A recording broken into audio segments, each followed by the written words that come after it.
I do a lot of joinery, doors, windows, kitchens, trained carpenter and joiner. I've been doing it for about 21 years. I've learned a lot of new skills.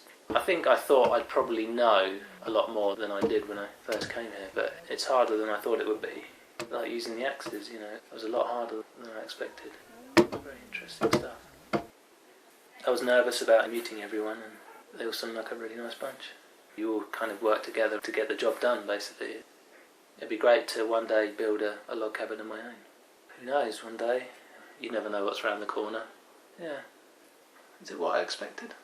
I don't know. I thought of Norway more as like the fjords and that. On the train, it was unbelievable.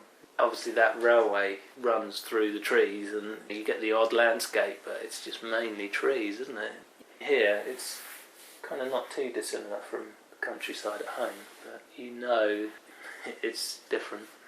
I suppose you've not got far to go before the landscape changes quite dramatically. I've come to mow some grass with a scythe and build a traditional Norwegian hay drying racks. It's been really lovely. The flora and fauna is so different from Britain. It's wonderful, actually. I was really surprised that to see this, that there was so much undergrowth under the trees and that it was pretty much entirely blueberries. At this time of year, the sort of muted autumn tones, the mosses and all the sort of colour combinations, you can see why sort of Scandinavian textiles and those sort of things grew out of looking at the plant life around, how they came up with the Scandinavian aesthetic.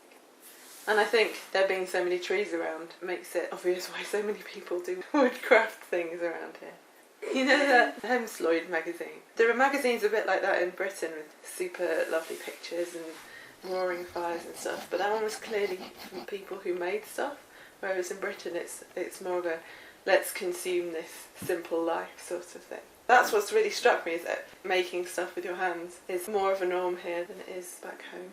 I haven't been working outside so much in a while, and I've forgotten how good it is and how much it wakes your mind up to do that, so I think I shall take that home. I should take an almost obsessive passion for carving vegetables and possibly mushrooms. So, yeah. We'll see. As my whole life is basically nothing to do with handicrafts or anything, my life is like books, paper, completely different world. And I thought, okay, this is the last opportunity, so to speak, to develop also other talents, in case I have any. And I have great affinity with wood. I just like wood, I like to touch it, I like the smell of it. And so I started to follow courses, felling trees, working in the forest, and also a course with Maurice and Beamish to make a shaving horse. And that gives me an opportunity to explore yet another side of woodworking, which is really something different. There were a couple of really professional people here who are really in this business of wood, and then you feel a bit like, gosh, I mean, am I so stupid, or what is this? I mean, I can't get an axe through that piece of wood. And it's more like struggling with myself, and at the same time trying to learn skills, and not to be bothered too much with your feelings like the others are better.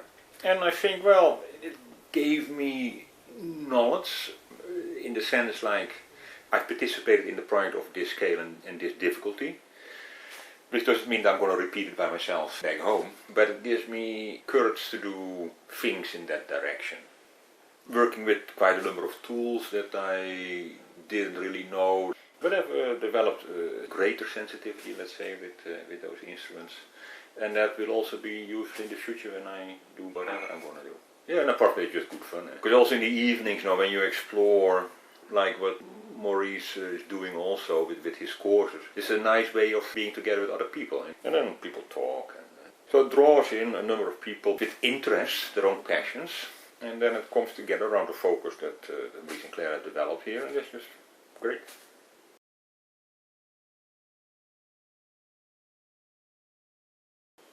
I'm a master builder by profession. I've run my log building school since 1997. I like doing the craft, and I like teaching the craft.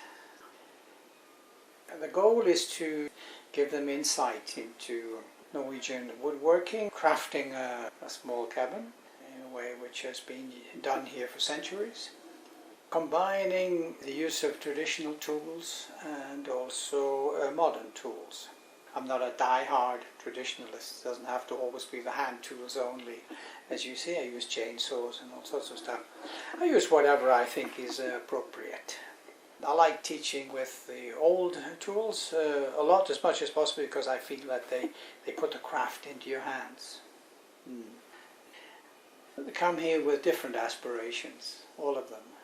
And I like to feel that when they go away, that they feel happy with what they've learned. And I've usually had 2 courses, one in May and one in October. So I've been looking for ways to extend this so I could teach more. So I've had a goal for several years now, since I discontinued teaching skiing, to expand my school. This has been a great opportunity to do just that. I mean, I was here 2 weeks before the course, and I saw immediately the potential in the place. I could see that they know what they're doing here, and they got nice accommodation. There was the potential for a very good course here. So I came back feeling very confident that we would have a good 2 weeks here, and it's been great. We've been very lucky with the weather as well.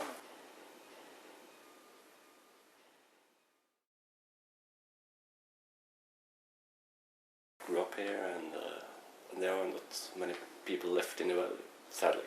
That's the same all over the world, isn't it? People are moving to bigger places, to the cities, and also farming. You have to get bigger and bigger and more efficient.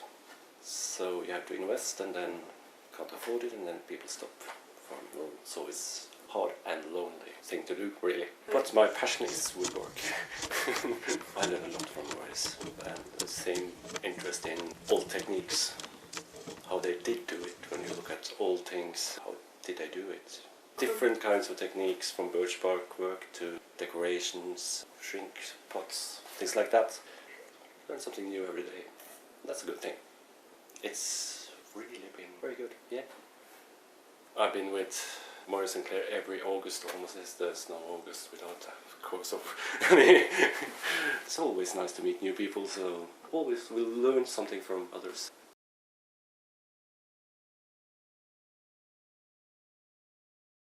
I work for the National Trust in the Lake District. I'm a carpenter and joiner for them in the building team that we have. Wide and varied job. I don't know if I thought I was going to not be as quite hands-on as what it is. It's quite a tough, tiring and quite long days, but you're getting a lot out of it. You're learning a lot of new skills. I'm not sure what I expected, but what I have got has been far above what I thought I would get, what I'd achieve from it. George, who's in charge, who's doing the course, his skills and his knowledge is just unbelievable. It gives you inspiration, and where you think you know how to use all hand tools and you can pick something up and use it, and then he sees you using the tool and he's like, I'd use it a different way and you need to be doing this with it. And new tools that I've never used, like the big axe, very, very new skills to me, which in turn, hopefully, I can translate to when I go back and use on the jobs or on the properties that I work on. Maybe I won't ever build a log cabin, but some of the skills from here have just been brilliant, been really worth it. I think it gives you ideas. He did a little tip out there with some wedges, and it was a really clever little sort of get me out of jail thing.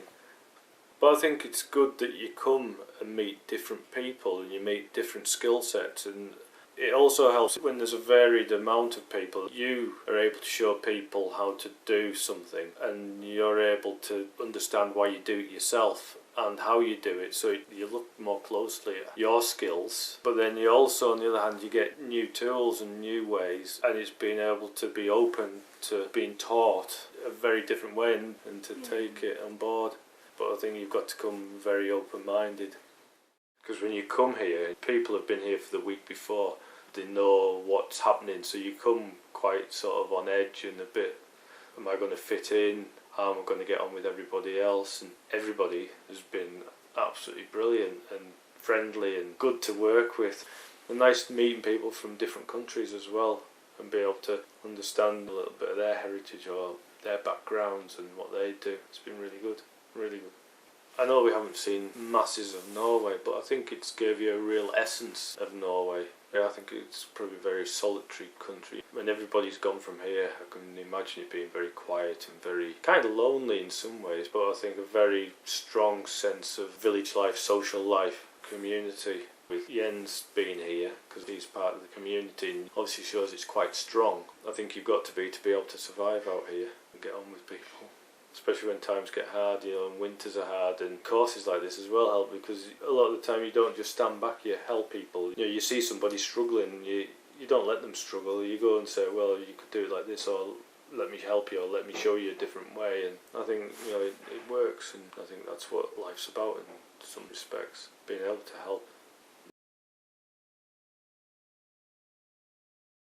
The programme was very full. There was plenty on the itinerary that was different. Will I make a Stavlaft when I get back? Well, probably not, because it won't fit in my yard. There's a chance that I'll practice the notches and stuff, purely to get proficient with tools, because my kind of bench carpentry has always sucked. So I reckon that should I need to put a shelf up, it'll be a little bit better. Which is, you know, very handy, apart from I'm not very precise. But however, this, you kind of have to be precise. Yeah, that aspect probably, yeah. And plus, working with an axe is, I do carve with an axe. Well, it's blank out with an axe. It's a lot lighter than those ones. But I think that's been quite good as well. I will buy one off George. I'll have to save up though, he's not cheap, that fella. I think no matter what it was, I would have come, to be honest. I think last year they had a blacksmith's course, which would have been more up my street, but this, not saying that this isn't really, because I'm very into it. And then obviously next year I think the course is going to be finishing it off, and I'll come to that. I knew that we wouldn't see the whole thing up, so I wasn't expecting it to do that. So the next year will be the carpentry aspects of kind of putting the windows in, the doors, and making it livable. And again, that's probably going to be quite an intensive course.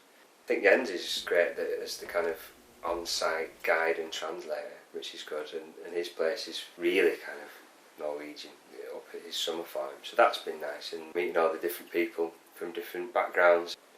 To be honest, no one really spoke about what they did for a living, which is nice, and just kind of talk about what we're doing. Yeah, so it has been good, the different people. I've realised by taking notes that it's actually very, very complicated, and not as simple. You don't just throw it up. Not that I think you would. It's very intense. The marking up bit's the hard bit. Hitting stuff with an axe is kind of the easy bit, although that's quite difficult, because if you go outside your line, you can really mess it up. And we've got limited materials, believe it or not, and we don't want to have to swap out and do it all again, because put a rack behind. But no one's really done that. Also, what's at the front of your mind constantly is it's Morris and Claire's building. There's a big responsibility to kind of make sure it's done properly. That's always the first thought.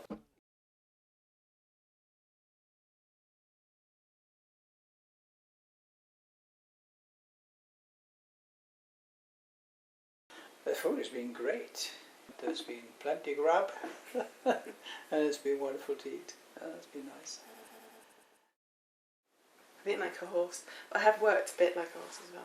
Maybe not so much as the guys have, but I feel like I've worked enough to you know, justify at least one slice of cake, perhaps not. Food's been absolutely fantastic. It's been brilliant, really good, really nutritious, healthy. It's just what you want. It's like a home cooked meal, and different. It's, you know, every meal's been different, and it's quite a surprise on the night to see what you're going to get. So you kind of wait. What are we going to get tonight? Couldn't have asked for any better. Food's cracking. I've not eaten so well ever, really. You know, when I go home, I don't eat breakfast. I have a lunch, and then I come home and have my tea. That's it. But you know, 3 square meals a day. I think there might be even 4. I'm not sure. Very good. It's excellent. Worth it for that. It is, yeah. It's a holiday in itself. Not for Claire, obviously, but she seems to love it, so that's fine. I feel very sorry for Claire. She has to slave away all the hours in the kitchen. But I'm very happy she does it, because you know, it's a very important point of the day. You know, get food inside, and you know, so no, food is excellent. So really good. Yeah.